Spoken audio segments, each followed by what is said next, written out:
back Dr. John Mitani to UC Davis. He's here visiting as part of the STORE lecture series in their series on major issues in current biology. So just to give a brief introduction of John, he got his bachelor's degree in 1976 from Berkeley. Louder? I thought it was mic'd. Okay. Right. Okay.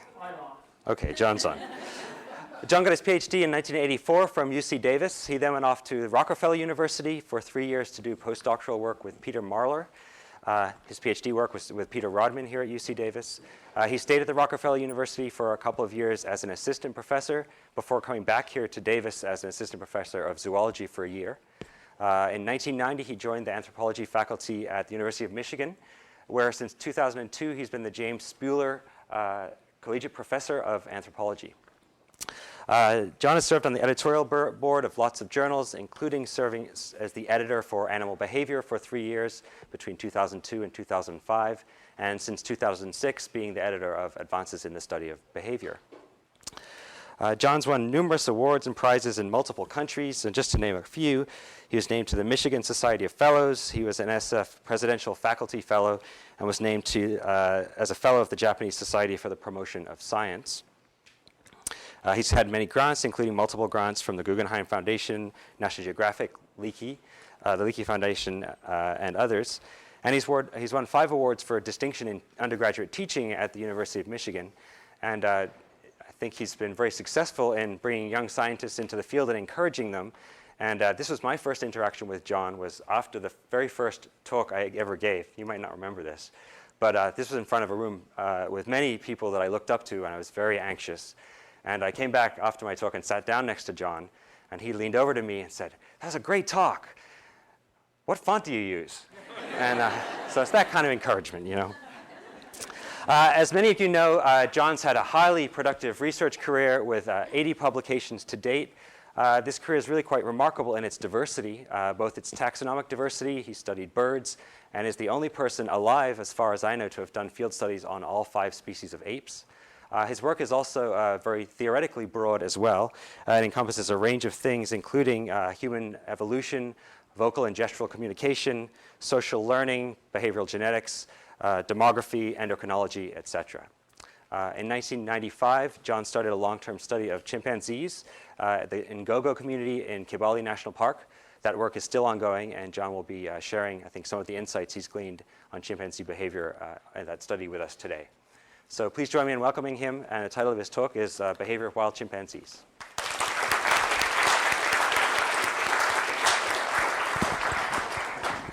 Thanks for that kind introduction. First of all, I use that font to this day. I'm delighted to be here. It's always, as some of you know, I have very fond memories of this place, having spent my formative years here, and it's always nice to come back to see many old friends. Last week marked the anniversary of the publication of Darwin's Origin of Species, and as many of you know, Darwin took a keen interest in the behavior of chimpanzees. Today, chimpanzees continue to fascinate both scientists and the lay community alike, in part due to their very close evolutionary relationship to us as humans. Along with their sister species, the bonobo, chimpanzees are humankind's closest living relatives, sharing a common ancestor sometime in and around 6 to 8 million years ago. Because of this close evolutionary relationship, we're very similar to chimps in many different ways. So, for example, nearly 150 years ago, Thomas Henry Huxley, Darwin's contemporary confidant, his bulldog, noted the anatomical similarities that exist between the African apes, gorillas, and chimpanzees with humans. More recently, and now 35 years ago, Mary Claire King and Alan Wilson compiled what was then known about the genetics of chimpanzees and humans, and concluded, quite surprisingly at the time, that they're also quite similar to us genetically, sharing over 98% of their coding genes.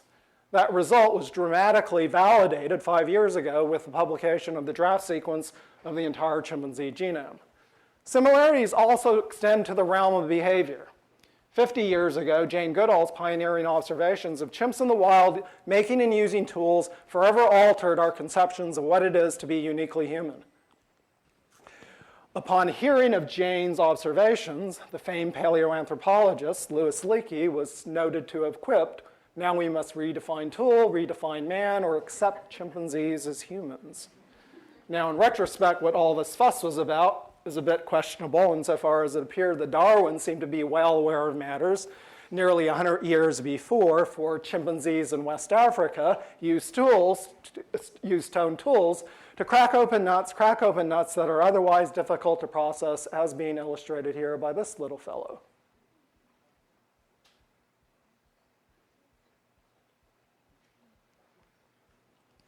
Darwin is also interested in the parallels that exist in the vocal communication systems of humans and other animals.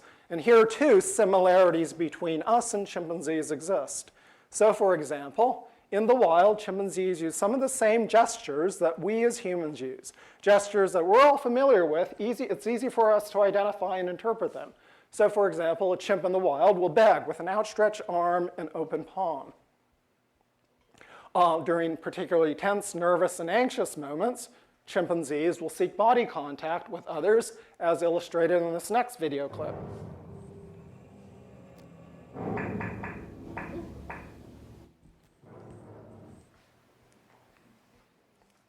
A few years ago, working with my colleague Simone Pica, I described chimpanzees in the wild using a specific gesture in a seemingly referential fashion to denote a specific part of their body to be groomed. I have a short homemade video clip of this activity. What you'll see here are two chimpanzees, one on the right, one on the left. One on the right will begin scratching in one place. The other will begin pointing to another area. Watch where they go to next here.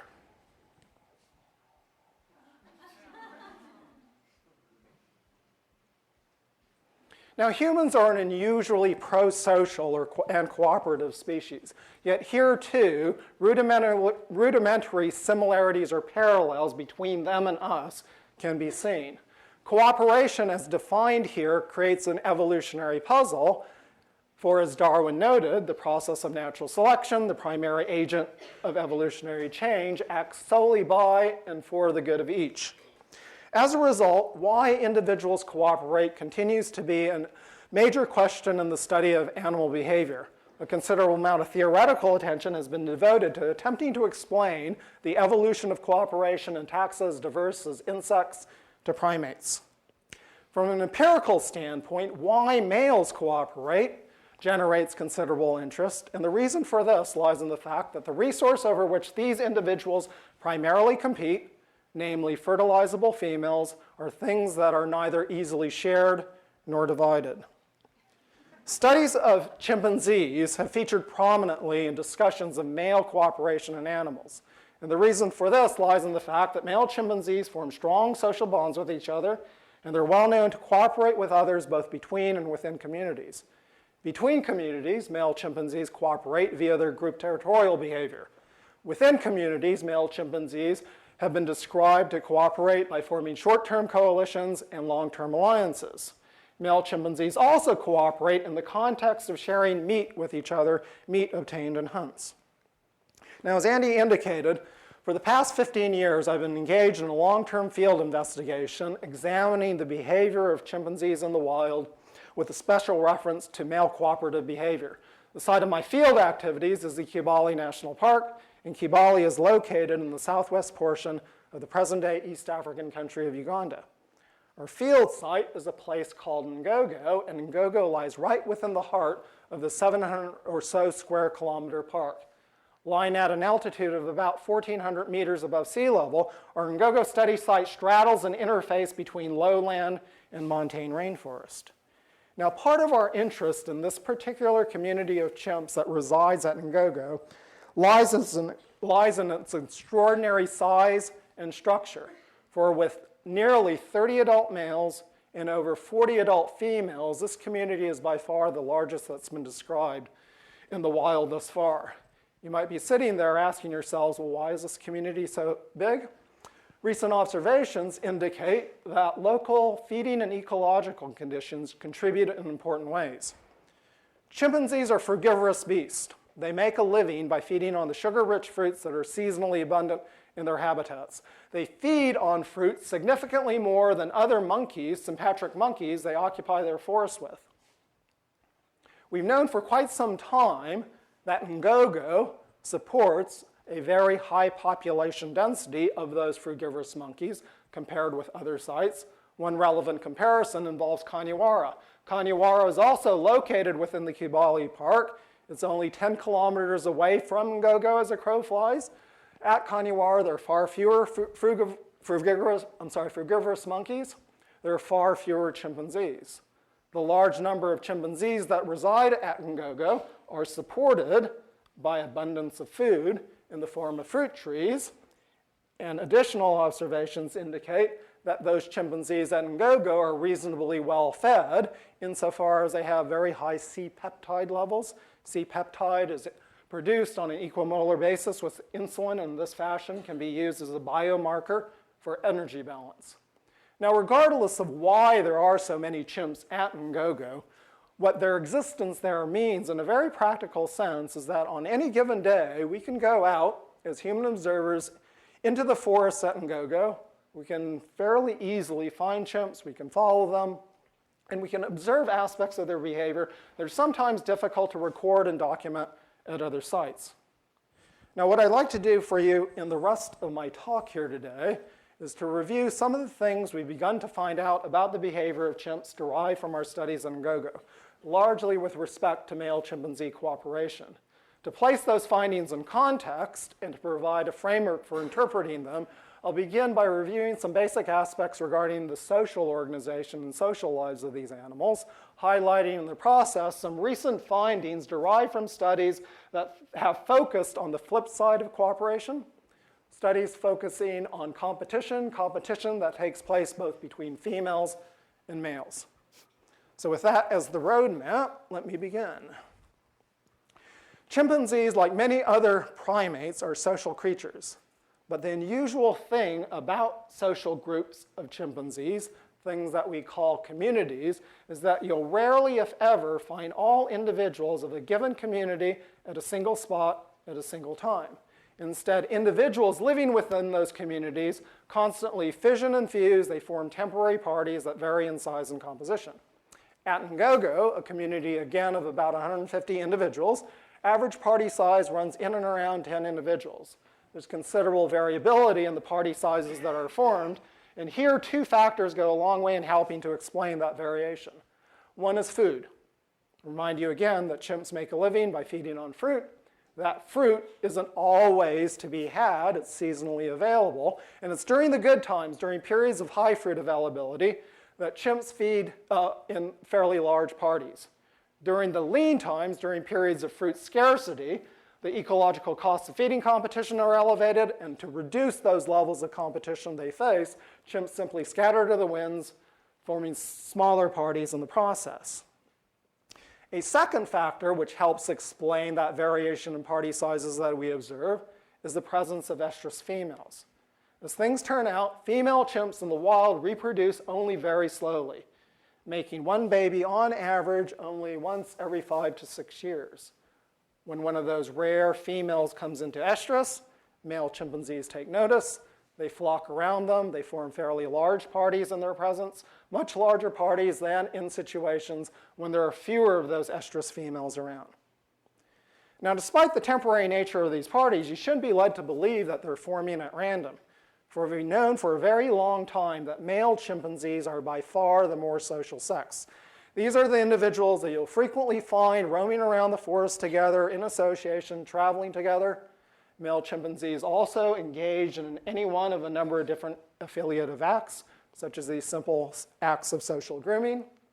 Male chimpanzees also take an inordinate interest in what others are doing, maintaining close spatial proximity to each other in the process. Recently, in an attempt to address this age-old question about chimps and their behavior, one not exactly posed by me, but posed by the popular media, I've shown that male chimps at Ngogo, or the bonds that are formed between pairs of chimps between males at Ngogo, are long-lasting and enduring, sometimes reaching lengths of up to 10 years. Now, it's important to understand that everything that I've just told you about the lives of male chimpanzees generally doesn't apply to the lives of female chimpanzees. for female chimpanzees, especially those living in East Africa, are relatively asocial creatures. They roam around the forest, oftentimes by themselves, in accompanying with their dependent offspring. As a result of this relatively asocial life that they lead, they form relatively weak social bonds with each other, a fact validated recently by my former graduate student, Kevin Langergraber, who, using the statistical measure of pairwise affinity index, where positive values indicate pairs of individuals who are associating more often than one would expect by chance, negative values indicating the reverse. Kevin has shown that there's a very high proportion of females who don't associate at all. Now, given the fact that only these very weak social bonds are being formed and female chimps are largely moving about by themselves, we know far less about their cooperative behavior than we know about the cooperative behavior of males.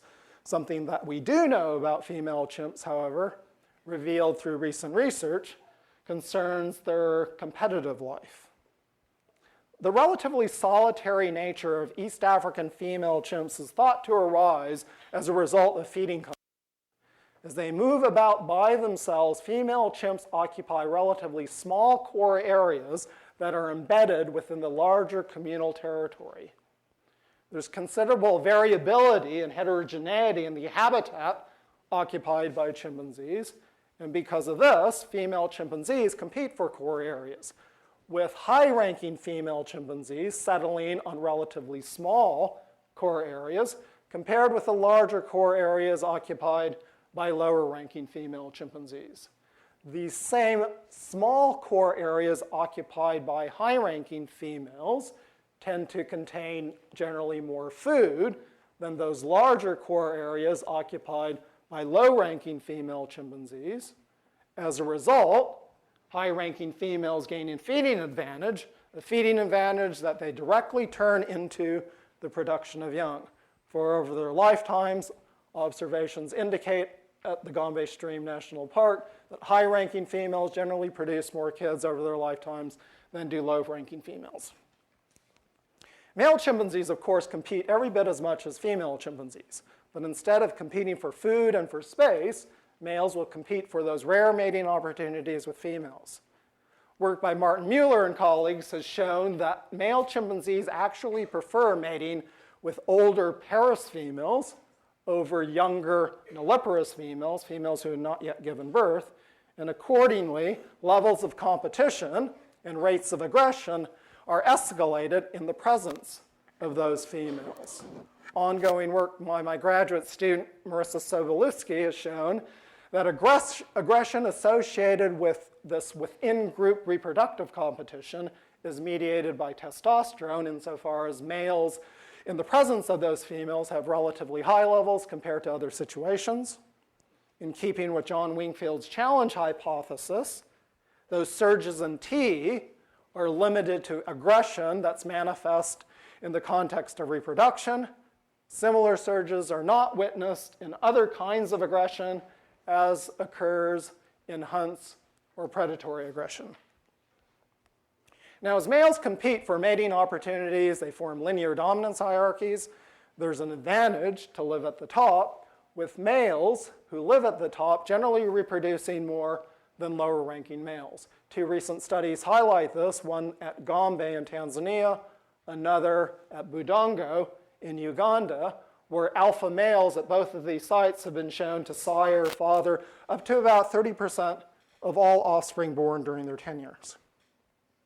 Now, while competition is a ubiquitous feature of male chimpanzee life, they're also, again, well known to cooperate, cooperating in the context of coalitionary behavior, meat sharing, and territorial boundary patrols. I want to turn to each of these issues in turn, beginning with a discussion of coalitions. Like many primates, chimpanzees form coalitions. And what's involved here are instances where two or more individuals cooperate by directing aggression toward third parties. An example of a coalition is highlighted in the next series of slides. In this opening scene, a group of male chimpanzees has just hunted. They successfully captured a monkey. They brought that monkey to the ground. A male in the background rushes in an apparent attempt to steal that monkey. The three males in the foreground form a defensive coalition in response. In the next image, that male interloper gets a bit closer. He's beaten back through the collective efforts of the three males in the foreground, and the result is we get to keep the monkey. Now, coalitions such as you just witnessed here and take place in the lives of male chimpanzees are notable for their frequency and fitness consequences. That frequency is illustrated by the fact that in about a third of all aggressive disputes that actually erupt between male chimpanzees, somebody intervenes. A coalition is formed. Most of those coalitions occur between high-ranking individuals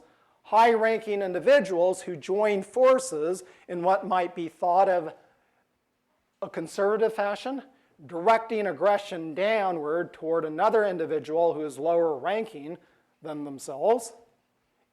From time to time, albeit quite less frequently, revolutionary coalitions are formed. These are instances where two low-ranking individuals will join forces, directing aggression toward a higher-ranking individual.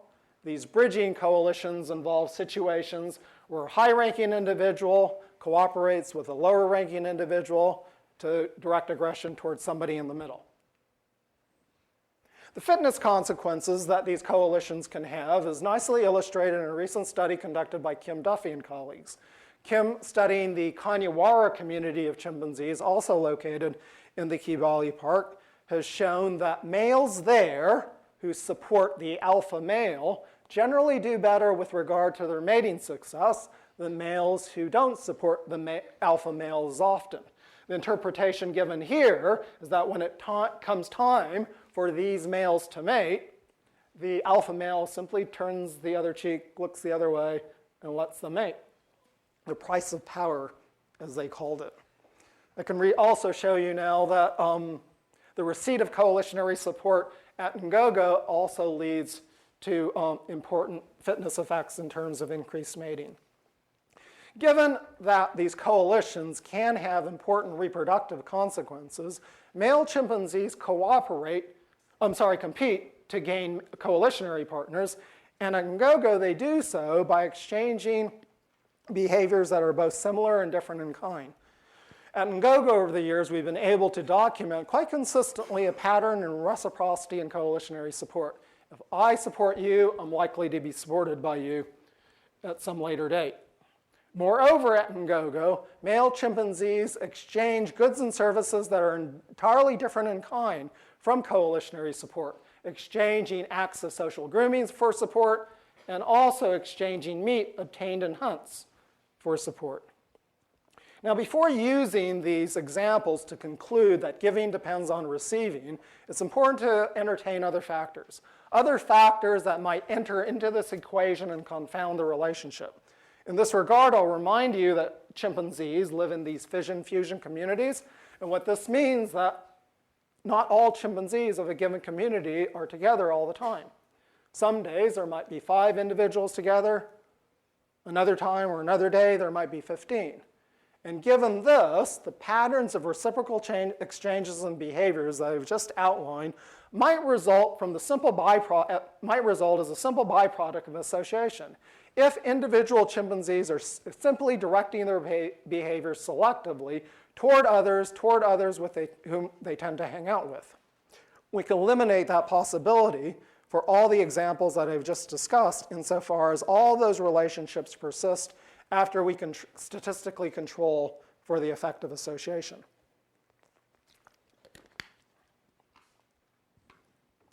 Meat sharing is a second context within which male chimpanzees are known to cooperate.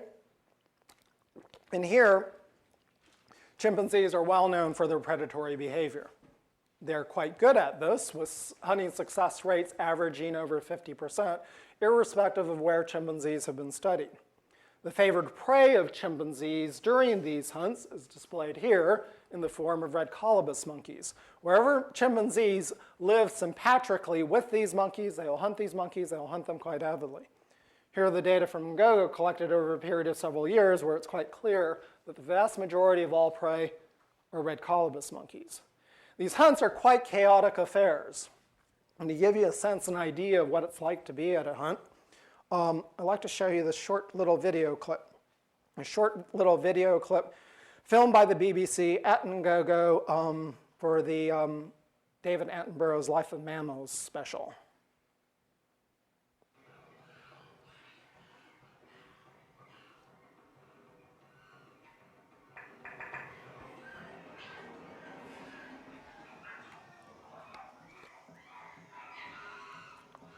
Some of the infants have been separated from their mothers. They're now eating prey.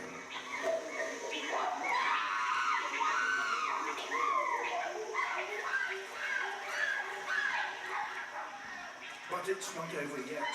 The male colobus fight to defend their families.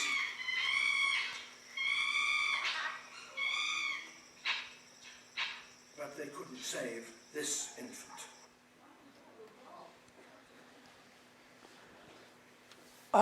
Now, at first blush, why chimpanzees will share meat with other conspecifics is a bit of a puzzle.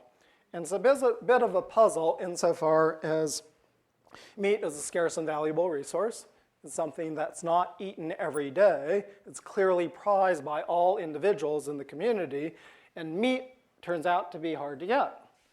At Ngogo, chimpanzees will engage in prolonged hunting patrols, as we call them, situations where they'll quite literally scour the landscape in search of suitable prey.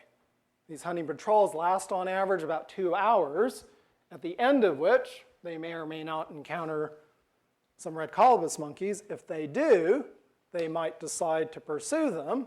But if they do, and as you just seen, they do so at a certain cost to themselves. There's a certain risk insofar as those monkeys don't simply sit in the tree, wait to be eaten. Male colobus monkeys will actively mob chimps, sometimes inflicting a certain amount of damage on them. Given all this, it remains a bit curious why, after having gone to so much trouble to obtain a piece of meat, a male chimpanzee will readily share meat with others. It's important to emphasize that, at least at Ngogo, much of this sharing seems to be voluntary in nature, as illustrated in the next series of slides, where, in this opening scene, the male on the left begs from the male on the right. The male on the right tears off a piece. He hands it over to his friend on the left. Now, most sharing that occurs in male chimpanzees or in chimpanzee society with regard to meat is occurring between males. And any serious attempt to explain this phenomenon has to deal with meat sharing between males. Here, two distinctly different hypotheses have been proposed. One suggests that most sharing is done under pressure, as is being seen here.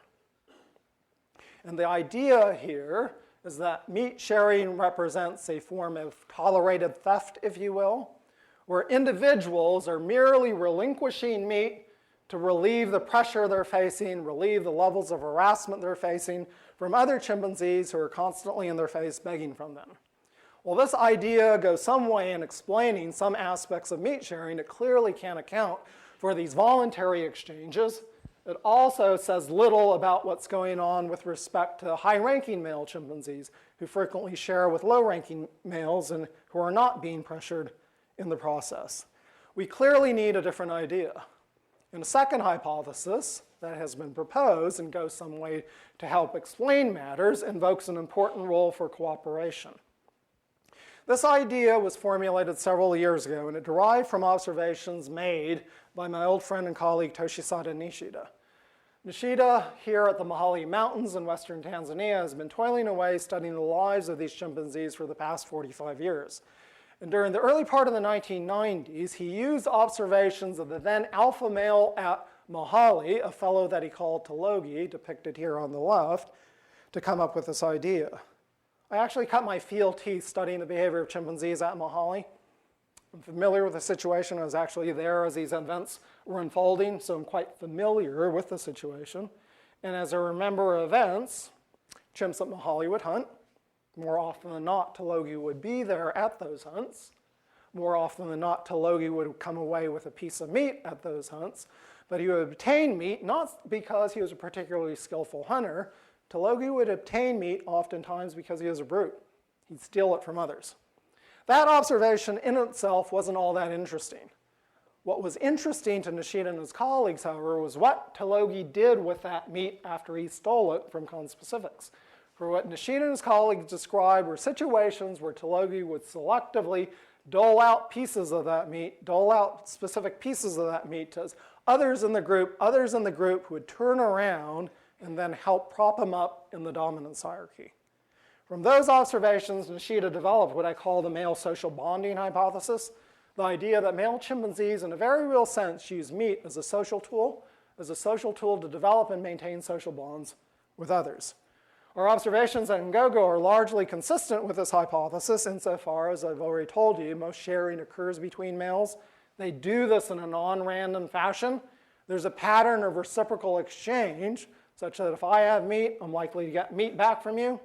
And most importantly for this hypothesis, and as I've already described, male chimpanzees exchange acts of coalitionary support for meat.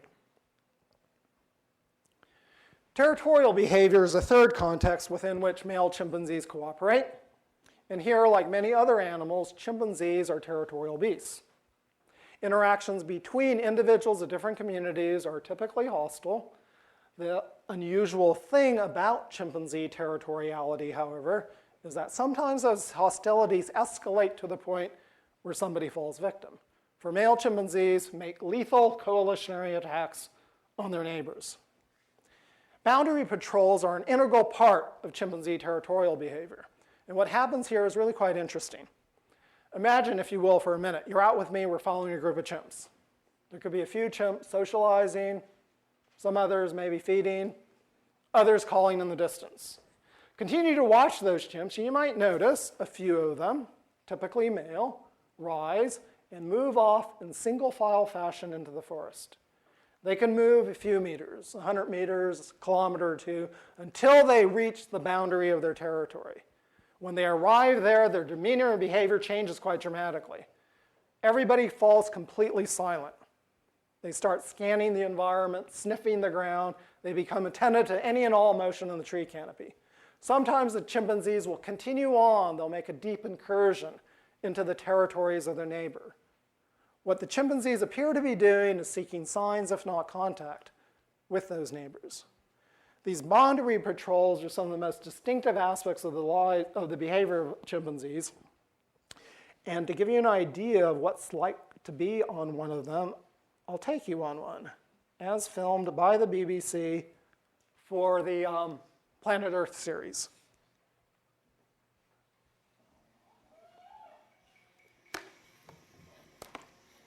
As they leave their core zone, the patrol goes silent, occasionally stopping to listen.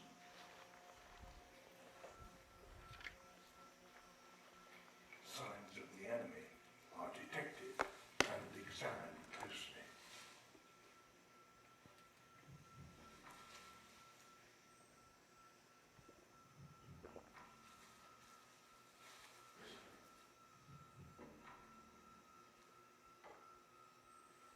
The chimp militia are now at the very edge of their territory.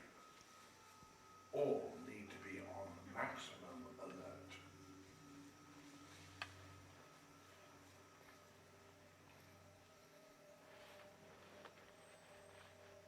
They must wait and listen.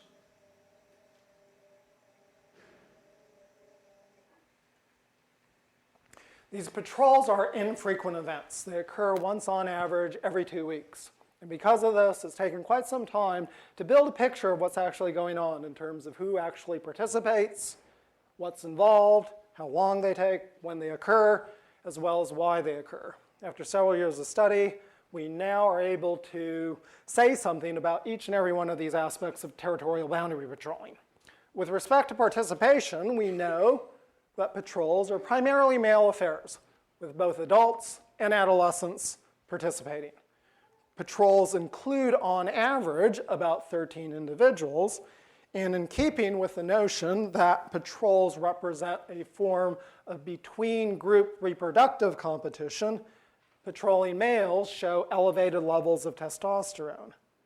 Interestingly enough, males actually seem to show an anticipatory rise in T even before going on patrol. Additional observations indicate that these patrols are non-trivial events.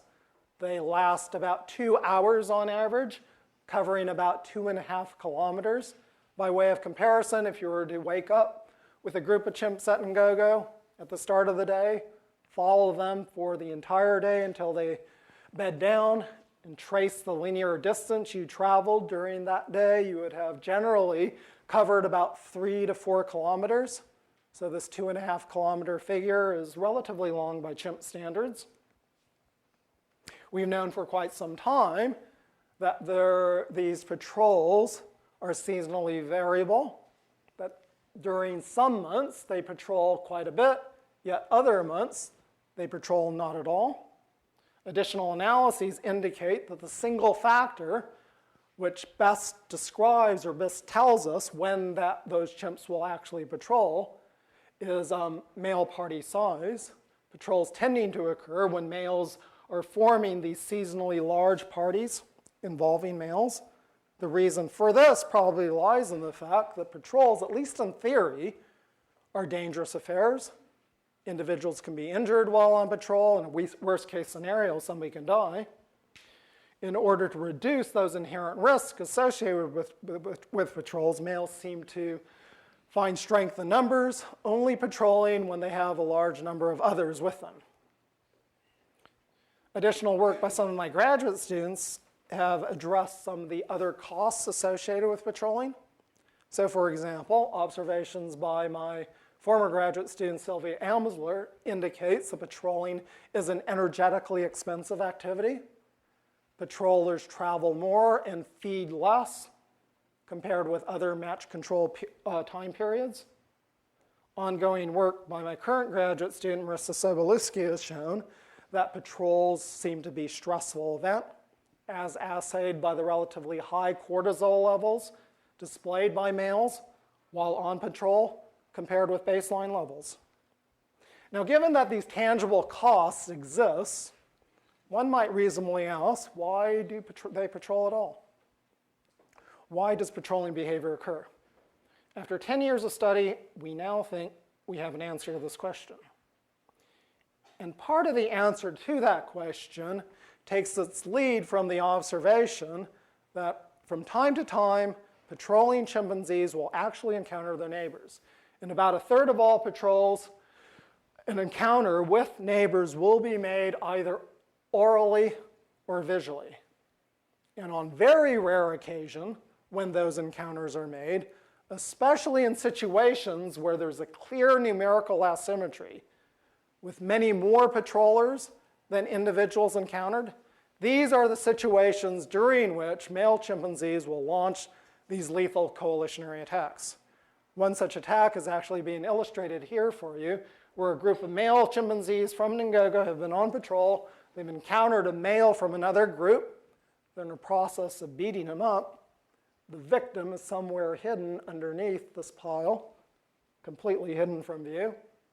After the short space of about 14 minutes receiving this beating, the victim lies dead. As things turn out, our Ngogo chimpanzees hold the dubious distinction of being the world record holders for killing others. During the past 11 years, we've witnessed 22 of these events. Mapping those events reveals a non-random distribution, with the majority, or 14 to be precise, occurring within the circumscribed area to the northeast of Ngogo territory.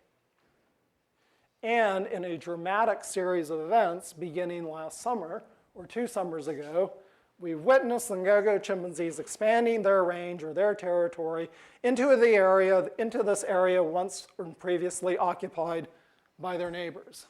This area of territorial expansion covers about 6 square kilometers, representing about a 20% increase in territory size. To summarize, chimpanzees kill their neighbors. They appear to do so in an apparent attempt to achieve dominance over them. And if successful, they're able to acquire territory once occupied by their victims.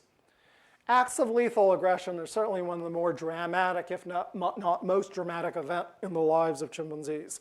Despite their rarity, we've been able to film them from time to time, as has the BBC for their Planet Earth series.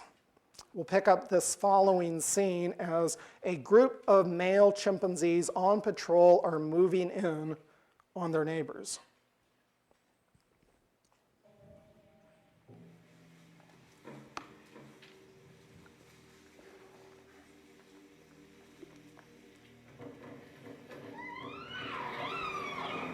The attack is on.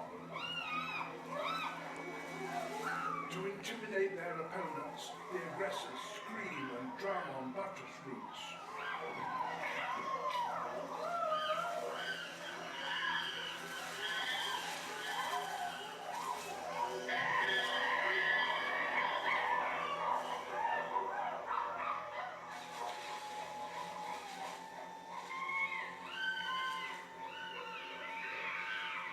Several males corner an enemy female. It's a ferocious attack, and she's lucky to escape with her life.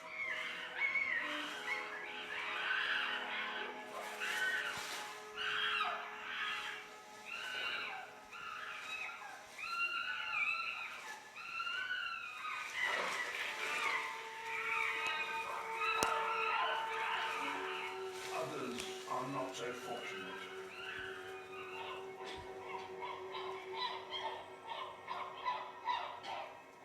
The battle won, a grisly scene unfolds. An enemy youngster has been caught and killed. The carcass is shared between members of the group and eaten. Killing a competitor makes sense if you want to protect your food supply. But exactly why they cannibalize the dead chimp is not fully understood.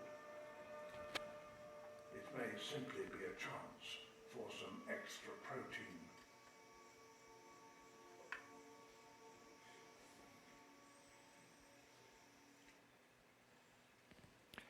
Questions surrounding the evolution of cooperation continue to generate considerable interest, as suggested by this colloquium to be hosted by the National Academy next month. What factors might be responsible for the evolution of some of the cooperative activities that I've just discussed today? Here, theory suggests and empirical research shows that animals have generally followed one of two different routes to cooperation. Either cooperating because by doing so, they increase their own fitness directly, or by cooperating, they increase their fitness through indirect means by helping collateral kin.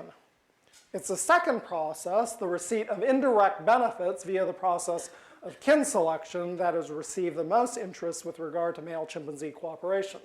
There are any one of a number of different reasons for this, and perhaps the most important lies in the dispersal process. For in this particular species, chimpanzees, females are the dispersing sex. Upon reaching sexual maturity at an age of about 11 years old, female chimpanzees will leave their natal communities. Because females leave and males stay, it's been assumed for many years that closely related males will frequently co-reside within communities of chimpanzees. That assumption was seemingly validated in one early high-profile study, leading to this suggestion that when it comes to cooperation, most of it would be occurring between closely related males. We know through subsequent research, however, that the sex bias in dispersal doesn't always lead to a characteristic sex bias in who's related to whom. So, for example, males in one community aren't always more closely related to each other than are females in the very same community. All of this leads us back to square one and to the question, well, does kinship really affect whether males, or to what extent does kinship affect what males do with each other, and does it affect their cooperative behavior? A few years ago, we decided to put this question to a direct test, and to do so, we began by first trying to figure out who's related to whom.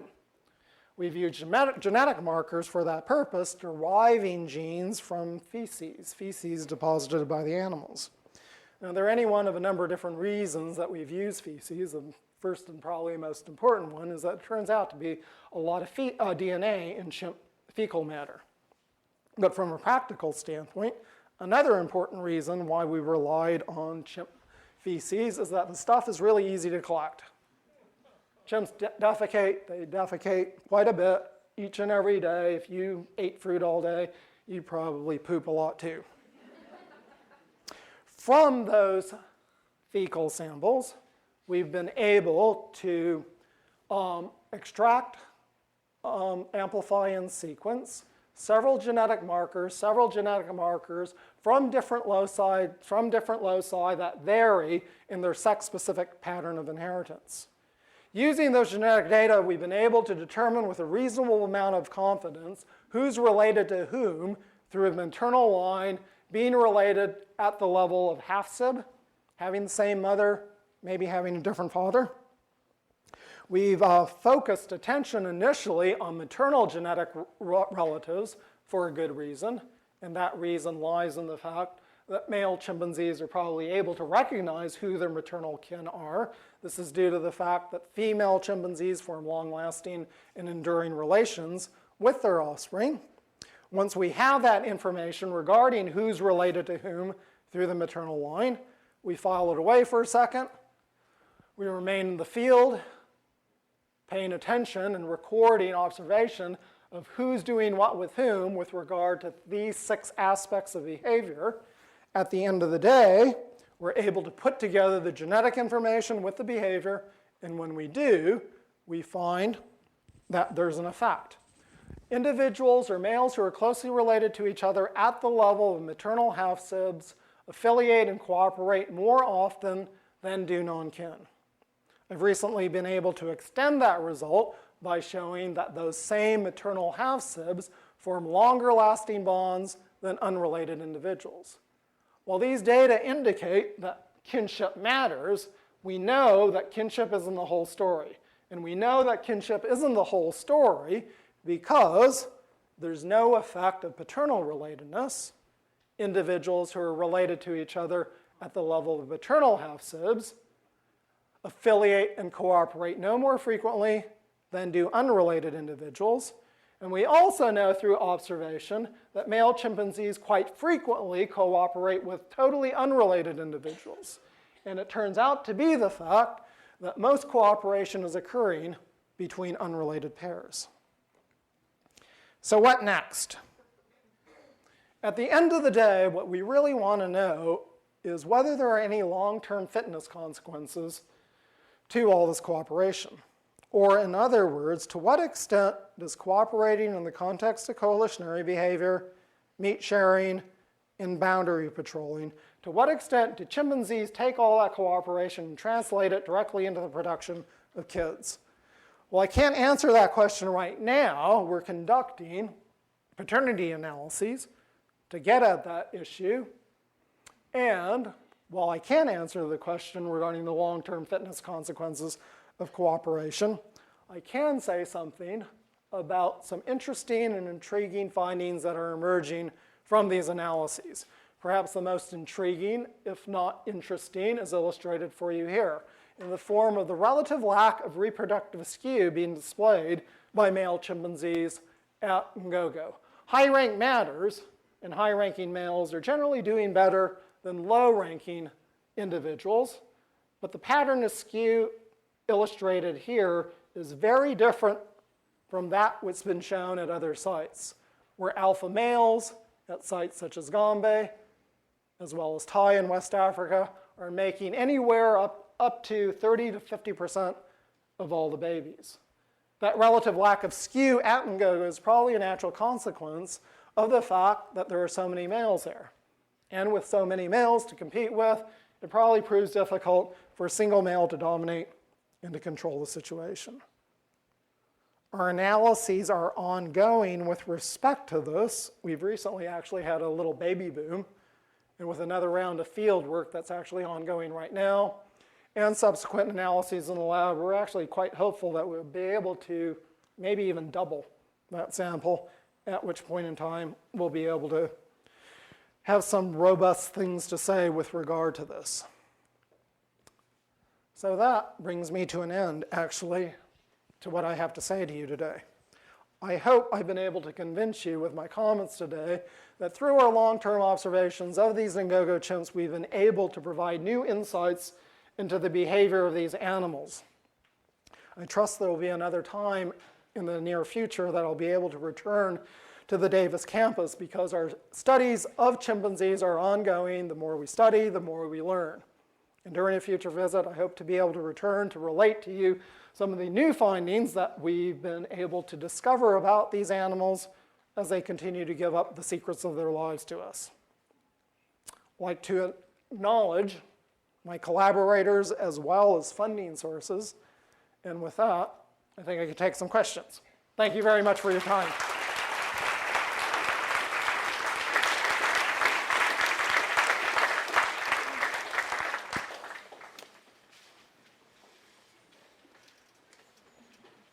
Sarah. Could you give us a rough estimate of the proportion of the missharings that are preceded by one male baby from the other? Is that typical mostly? You saw it in the film, the reaching out begging. Oh, how often are they begging? More often than not. It's probably most of the time. Sometimes that begging takes what might be thought of as an extreme form where there's physical aggression involved, if you want to call that begging. But you're actually talking about how many times they're reaching out with that gesture. I'm afraid that, I haven't really tallied the numbers. It's probably somewhere between 25 to 50% of the time. So would you be inclined ever to use descriptors like voluntary and spontaneous sharing? We make a distinction between voluntary or active sharing and passive sharing. Passive sharing may be being illustrated in that other scene where the guy in the back is sort of taking meat from the guy in the front. So we've made that distinction. We have those numbers, and there's a lot to do. We just haven't had time. This question in the back of the hat. Are there any differences in female dispersal between the different studies? Oh, that's a really good question. In general, females leave. There's one site where females have more or less been consistently shown not to leave, and that's the original chimp study site, the Gombe Park, where Jane Goodall has been working for the past 50 years. There's a perfectly straightforward reason for why that happens, I think. And that reason lies in the fact that they don't have anywhere to go. The park is really quite small. It's quite degraded now. And as there's only two communities there now. The northern community lives in one little valley. Things are quite grim, actually. So I think given the size of the park, the fact that there are now very limited options, I think that explains why. At Gombe, I think the figures are up to about half of all females end up staying in their natal community. So that's really the exception, and the general rule at other study sites is females to disperse. Now, having said all that, one other thing that I haven't told you about Ngogo chimpanzees is that we're now beginning to document a few more cases of females not leaving at Ngogo.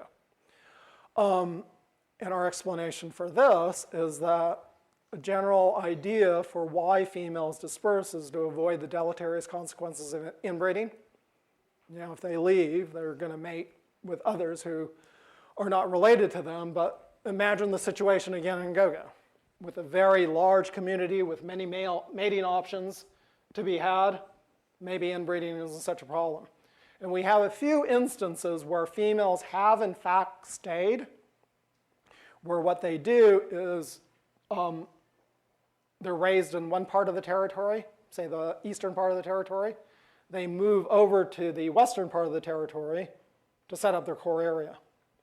We have only a few observations such as that right now, but we do have maybe up to a handful of cases now where females haven't left yet.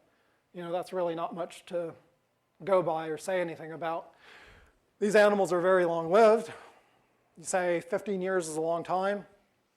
It seems like a long time sometimes for me, but it's only a short window thus far for the chimp. So stay tuned. We'll have more to say about this. So do you think that contributes a little bit to that decrease in skew that you have? The decrease in Male reproductive. reproductive skew, that you've got just some more related females are staying in the population. So males will shun mating with their perhaps sisters. Perhaps that could contribute a little to it, but I really think the real big reason, and I don't think this is anything. This isn't rocket science. And you could see this in their behavior, where you have one estrus female available on a given day, and you have up to even more than 30 males after her, because we have another 15 adolescent males who are every bit as eager and anxious to mate that female. So you can have up to 40 males after a single female. And to be perfectly honest, it's not really a pretty scene. It's really quite, no, I'm not being facetious here. It's really quite difficult to watch sometimes, because one other thing that I didn't talk about today is how male chimpanzees are quite aggressive toward females. And there's a lot of sexual coercion going on, at least in the chimpanzees that we study in East Africa. There's a really nice study that was conducted by Martin Mueller a few years ago that showed that male chimpanzees are actually quite aggressive toward these favored older Paris females. They direct significant levels of aggression toward them. Those females to whom they've shown aggression, they mate more than with those females than females that they're not aggressive toward. And those females really do suffer a cost in the form of elevated cortisol levels while they're being harassed in this fashion. Question?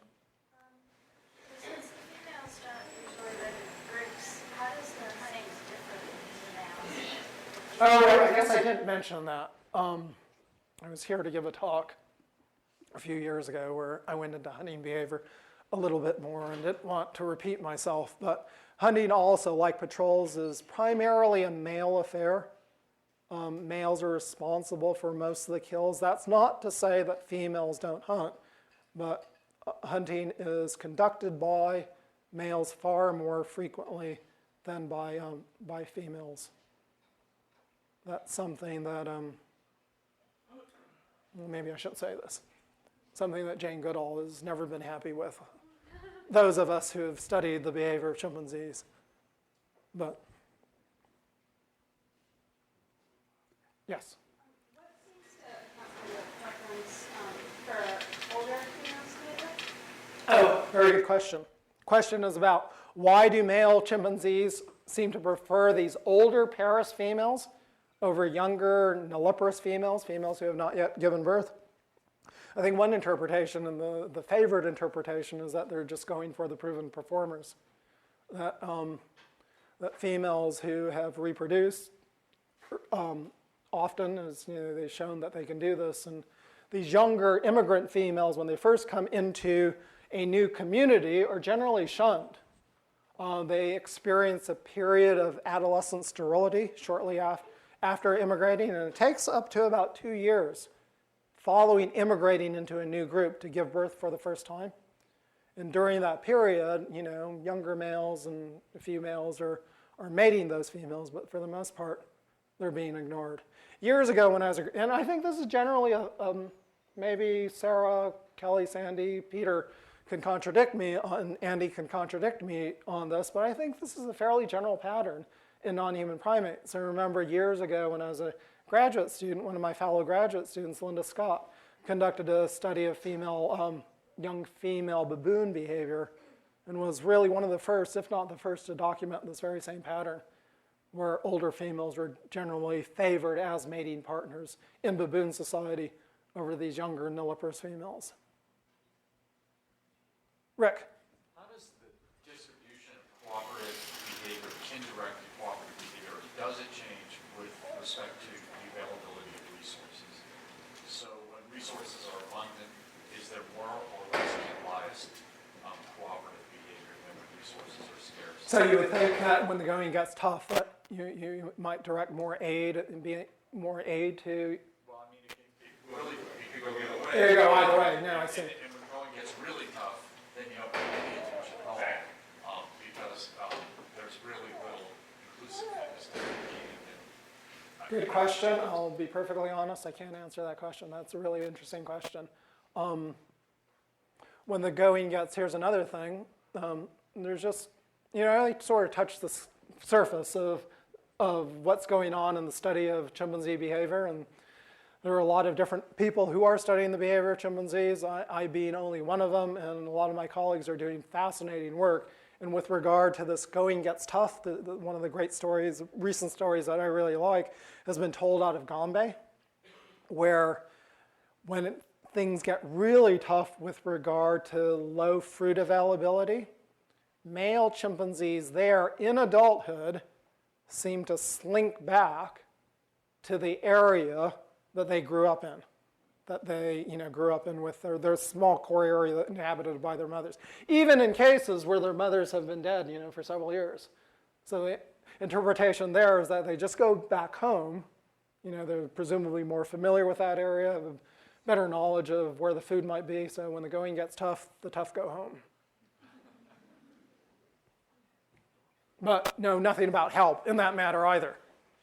Yeah, but the same thing is there any, with these females who remain, do not disperse, are any of the patterns you're talking about, they vary among that subset or the subset, for example, are those too small? Well, right now, our sample of non-dispersing females, Bob's Bettinger's question is there any difference with regard to female, say, cooperative behavior between females who don't disperse and females who stay? Well, with regard to the sample we have in GOGO, it's just too small to say anything.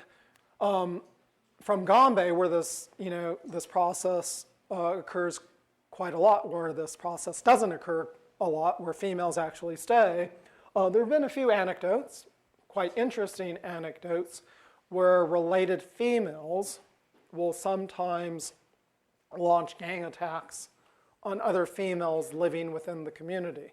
So an analogous kind of thing that I've been talking about here with respect to lethal aggression outside of the group, where quite vicious attacks have been launched by the F clan, the Fifi clan, for those of you guys who remember Jane's old stories of the chimps there. Peter? Now, do the males in your community capture females if they move to this nation? Oh, that's a great question. So question is, what has happened, essentially, what has happened to the chimps in that northeast part of the former Ngogo territory up here? Have the females in that community been incorporated into our community? The answer is no. There's been no movement. We've had no new females. There's nobody up there right now. They've moved out over here now. It's going to be interesting to see what actually happens to that new area. Whether some of our own immigrant females maybe set up shop here, say, my God, look at all this, it's empty. Whether some of our resident females actually move into that area. But up until this time, we've had no new mature females move into our group. These cases of infanticide, which you've witnessed, what happened to the mother of that baby who was killed? They don't move into the aggressor's community. What I meant by expanding the boundary, but I think you've answered this. I didn't mean do they bring them back, but do they then have a larger number of females within their new range? Well, if they're expanding out into that area. Well, time will tell, I think that's the question. At Gombe, over the years, the territory there has waxed and waned in size with the strength of the community as assayed in male numbers. When there's a lot of males, the territory gets bigger. When just during random demographic events, sometimes there's fewer males, territory gets smaller. And what they've shown there over the long term, as the territory has gotten larger, presumably there's more food, females start reproducing more than in situations where the territory is smaller. So again, something else to follow up here, but early days yet. Why is it so nasty in that one spot down there? Good question, don't know. We know that there's this community down here. We know these guys because they're habituated for ecotourism. And this community here is quite large too. They have 20 males. And in general, our males don't like to go down here and patrol. But it has been curious what's going on there, and I just have no explanation. I think we need to stop here. So.